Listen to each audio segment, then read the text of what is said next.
conference was the white man, people from Europe, because they were the former colonial masters, and inside of the United States, was a slave master. So I think in that context, King and Malcolm were coming together. Now, in terms of the dialogue itself, there were two attempts. One is when King and Malcolm met in the Congress in 1964 when they were debating the 1964 Civil Rights Act.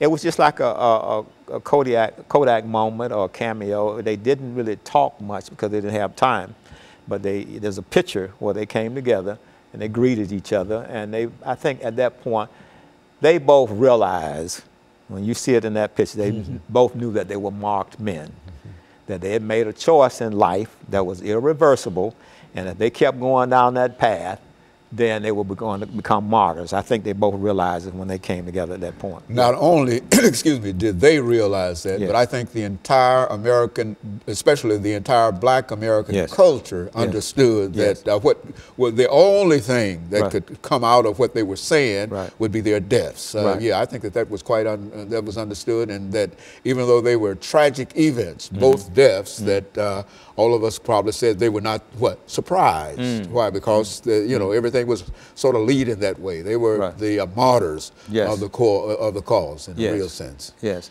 and then with King coming to that realization, he started. You notice some of his speeches. In fact, one time he actually gave his eulogy at one point. But then when you hear him in Memphis when he's saying, I've been to the mountaintop.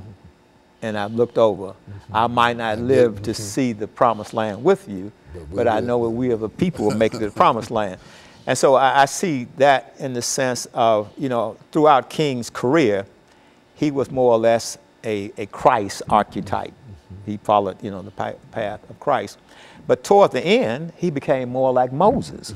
Because this is Moses now, who's on Mount Sinai to get the Ten Commandments, looking across the Jordan River and seeing Canaan. He had in reality reached that point as far as his international reputation was concerned. I think you indicated the World Peace Prize and all of that. Everybody believed him to be, in a real sense, that individual. Right.